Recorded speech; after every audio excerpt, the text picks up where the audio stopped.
તાલાલા ગીરમાં 2 દિવસ પહેલા વીરપુર અને આસપાસના વિસ્તારમાં આવેલા ફાર્મ હાઉસ પર 2 પોલીસકર્મી ત્રાટક્યા હતા અને ફાર્મ હાઉસમાં માલિકોને ધમકાવી પૈસા પડાવ્યા હતા। આ સમગ્ર મામલે શંકા જતા ફાર્મ હાઉસ માલિકે પોલીસને જાણ કરી હતી।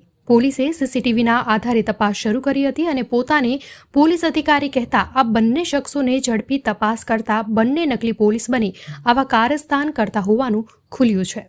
પોલીસના જણાવ્યા મુજબ રાજકોટનો રહેવાસી અને સિક્યુરિટી ગાર્ડ તરીકે નોકરી કરતો ભરત મહિધર રવિયા નામનો શખ્સ અને તેમની સાથે લાલજી ભગવાન ચૌહાણ નામનો વ્યક્તિ નકલી પોલીસ બની પૈસા પડાવતા હતા।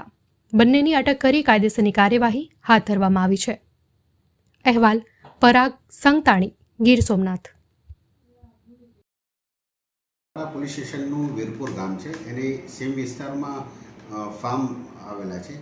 એ ફાર્મ હાઉસમાં 2-3 ફાર્મ હાઉસમાં 2 ઈસમો અલગ અલગ ફાર્મ હાઉસની વિઝિટ કરી અને પોતે પોલીસ છે તેવી ઓળખ આપી અને ફાર્મ હાઉસના માલિકોને ડર બતાવી અને એમનું લાઇસન્સ રદ થશે એ પ્રમાણેની બીક બતાવી એમની પાસેથી પૈસા પડાવતા હતા।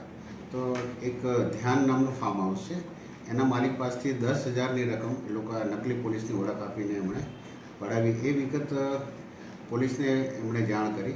એ બાબતે તાત્કાલિક પોલીસે ઘટના સ્થળની વિઝિટ લીધી અને ત્યાં ફાર્મ હાઉસના સીસીટીવી અને એ આધારે તપાસ કરી અને એમાં 2 ઈસમો જણાયેલા જે એ લોકોએ ફાર્મ હાઉસની વિઝિટ કરી અને એ બંને ઈસમોની પોલીસે તાત્કાલિક ઓળખ કરી અને તે લોકોને પોલીસે એરેસ્ટ કર્યા અને એમની પાસેથી એમણે જે 10,000ની રકમ પડાવેલી એ 10,000ની રકમ પણ પોલીસે રિકવર કરી છે।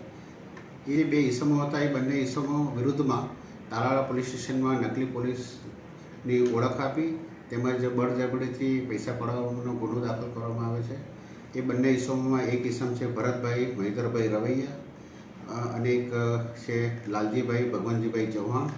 એમાં ભરતભાઈ છે એ રાજકોટમાં એક સિક્યુરિટી એજન્સી ચલાવે છે, શિવ સિક્યુરિટી એજન્સી, અને જે અન્ય જે છે લાલજીભાઈ એ મજૂરી કામ કરે છે। સર, આ બંને ઈસમોએ અગાઉ પણ કોઈ પૈસા પડાવ્યાની ઘટના પોલીસની સામે આવી છે કે કેમ? આ બંને ઈસમોની પોલીસે વ્યવસ્થિત પૂછપરછ કરી છે અને એ બાબતે અન્ય રીતે પણ તપાસ કરી છે, પણ આવી કોઈ બીજી વિગતો હાલ ક્યારે આવેલી નથી।